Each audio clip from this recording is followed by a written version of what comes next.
আসসালামু আলাইকুম ওয়া রাহমাতুল্লাহি ওয়া বারাকাতুহু। আলহামদুলিল্লাহি রাব্বিল আলামিন ওয়াল আকিবাতু লিল মুত্তাকিন ওয়াস সালাতু ওয়াস সালামু আলা সাইয়্যিদিল আমবিয়া ওয়াল মুরসালিন আম্মা বা'দ। সম্মানিত ভিউয়ার্স ও দিনী ভাই বোনেরা, আপনারা দেখছেন জিন জাদুক চিকিৎসক চ্যানেল থেকে। যারা আমার এই চ্যানেল নতুন, অবশ্যই চ্যানেলটিকে সাবস্ক্রাইব করে রাখবেন, কারণ প্রতিদিনে আপনাদের জন্য নতুন নতুন একটি করে ভিডিও বা আমল নিয়ে আসা হয়। আর প্রতিটি ভিডিওতে অবশ্যই লাইক, শেয়ার, কমেন্ট করবেন। তো আসুন জেনে নেই আমরা কঠিন বানকে কিভাবে কাটবো। আপনাদেরকে আজকে আমি কঠিন বান কাটার খুব সহজ একটি পদ্ধতি বলে দেব।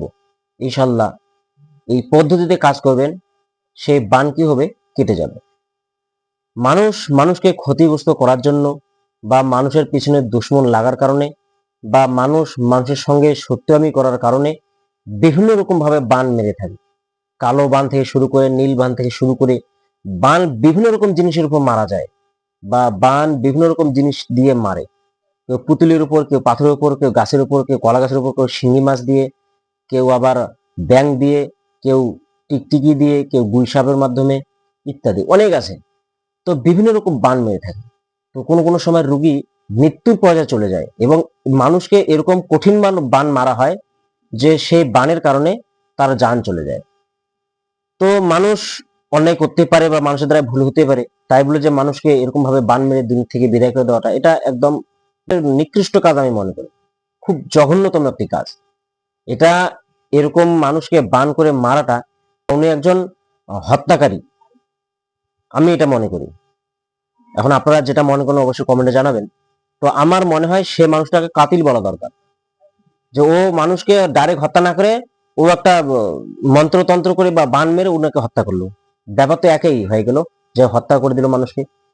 তো আসুন জেনে নেই, কেউ যদি এরকম কঠিন বানের মধ্যে আক্রান্ত হয়ে থাকেন, তো তাদের জন্য একটি সহজ উপায় যে আমরা বান থেকে কিভাবে বাঁচবো। তো সর্বপ্রথম আমরা কি করবেন, যিনি বান কাটবেন তিনি সর্বপ্রথম আগে পবিত্র হয়ে নেবেন, গোসল করে নেবেন, বেশি উত্তম হবে। যদি গোসল শরীর পাক থাকে তো উজু করে নেবেন। উজু করা অবস্থায় আপনি কি করবেন, রোগীর সামনে বসবেন। বসে আপনি কি করবেন, সর্বপ্রথম নিয়ত করবেন যে আল্লাহ, আমি তোমার এই ইসিমের মাধ্যমে বা তোমার এই কোরআনের আয়াতের মাধ্যমে আমি এই রোগীর নামে বা এই রোগীর গায়ে যত জাদুটনা বান আছে আমি সবগুলোকে কেটে ধ্বংস করে দেবো, ইনশাআল্লাহ তুমি শক্তি দিও। আল্লাহর কাছে এটা মদত চেয়ে নেবেন, ভিক্ষা চেয়ে নেবেন আল্লাহর কাছে। আমরা তওবা ইস্তেগফার প্রথমে করে নেব, বেজোর সংখ্যায় 3 বার। অতঃপর নবীর উপর দরুদ পাঠাবো, কমসে কম ছোট দরুদ সাল্লাল্লাহু আলাইহি ওয়াসাল্লাম, এতটুকু যদি 3 বার পড়ি তবু হয়ে যাবে। তো আমরা কি করব, দরুদে ইব্রাহিম 3 বার পড়ে নেব। অতঃপর আমরা আয়াতুল কুরসি, এমন কোনো মুসলমান বাদ নাই যে সে জানে না যে আয়াতুল কুরসি কি। অনেকেরই এই আয়াতুল কুরসি মুখস্থ থাকে। তো আপনারা আয়াতুল কুরসি কি করবেন, 7 বার পড়বেন আর রোগীর শরীরে দম করবেন। অতঃপর সূরা ফালাক 7 বার পড়বেন, 7টি দম করবেন।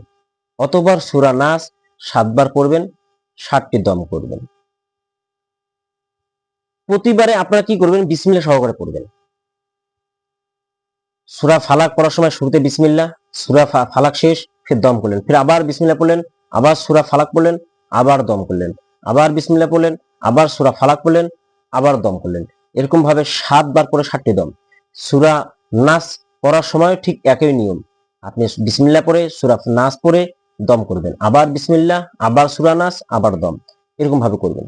করার পর আপনি কি করবেন, রোগীকে আপনি একটা তেল পরা দিবেন।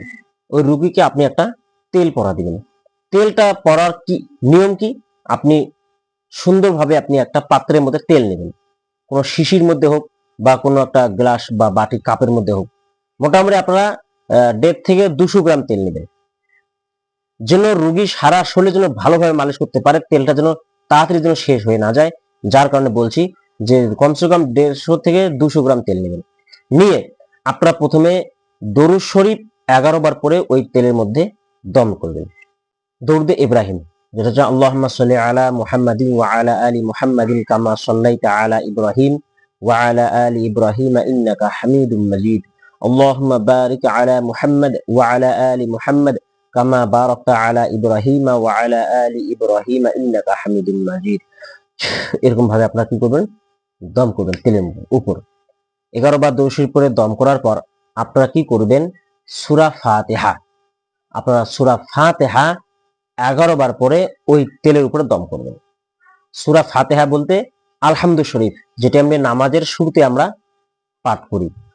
তো আপনারা কি করবেন, সূরা ফাতিহা বিসমিল্লাহ পড়বেন। প্রথমে বিসমিল্লাহির রহমানির রহিম, আলহামদুলিল্লাহি রাব্বিল আলামিন, আর রহমানির রহিম, মালিকি ইয়াউমিদ্দিন, ইয়াকা না'বুদু ওয়া ইয়াকা নাস্তাঈন, ইহদিনাস সিরাতাল মুস্তাকিম, সিরাতাল লাযীনা আন'আমতা আলাইহিম, গায়রিল মাগদুবি আলাইহিম ওয়ালাদ-দাল্লিন। তেল সামনে নিয়ে দম করবেন। এরকম ভাবে আপনারা সূরা ফাতিহা 7 বার পরে 7টি দম করবেন।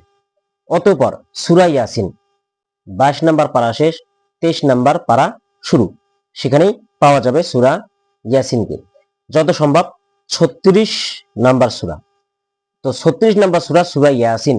সূরা ইয়াসিনকে আপনি কি করবেন, প্রথম মুবিন। সূরা ইয়াসিনে মোট 7টি মুবিন রয়েছে, 7টি মুবিন রয়েছে। তো প্রথম মুবিনে আপনি দেখবেন, তো আমার জানা সম্ভব সেখানে 12 আয়াত রয়েছেন এবং সূরা নাম্বার 36, পারা নং 22 শেষ। তো সূরা ইয়াসিনের প্রথম মুবিন আপনারা কি করবেন, 11 বার পড়বেন। একবার সূরা ইয়াসিন বিসমিল্লাহির রহমানির রহিম, ইয়াসিন ওয়াল কুরআনিল হাকীম, ইন্নাকা লামিনাল মুরসালিন আলা সিরাতিম মুস্তাকিম। আপনারা এরকম ভাবে প্রথম মুবিন আপনারা মোকাম্মল করবেন। প্রথম মুবিন এরকম ভাবে পড়ার পর আপনারা ওই তেলের মধ্যে একটু দম করবেন। আবার বিসমিল্লাহ পড়ে আবার সূরা ইয়াসিন শুরু করে আবার ওই 12টি আয়াত অর্থাৎ প্রথম মুবিন পর্যন্ত পড়ে আবার দম করবেন। এরকম ভাবে আপনারা 11 বার পরে 11টি দম দিবেন। দেওয়ার পরে আপনারা শেষে আবার কি করবেন, 11 বার দরুদ শরীফ পড়বেন। দরুদ পরে আপনারা ওই তেলের মধ্যে আবার দম করবেন। দম করার পর আপনার তেল তৈরি হয়ে গেল। মনে রাখবেন সেই তেলে আপনারা হাত স্পর্শ করবেন না। যেখানে তেল রাখা আছে ওখানে হাত স্পর্শ করবেন না, ওখান থেকে ঢেলে নিয়ে ব্যবহার করবেন। ওখানে হাত ঢুকিয়ে দিবেন না বা আঙ্গুল ঢুকিয়ে দিবেন না, ওখান থেকে আপনারা ঢেলে নিয়ে রোগীর শরীরে ব্যবহার করবেন। কিরকম ভাবে, মাথার থেকে নিয়ে পুরো পা পর্যন্ত পুরো সারা শরীরে মালিশ করবেন, তেল সুন্দরভাবে মালিশ করে দিবেন। এরকম ভাবে তেল মালিশ করতে থাকবেন, আপনারা রোগীর বান না কাটা পর্যন্ত মালিশ করতে থাকবেন। যতদিন রোগী সুস্থ হয়নি ততদিন এরকম ভাবে তেল মালিশ করতেই থাকবেন ইনশাআল্লাহ।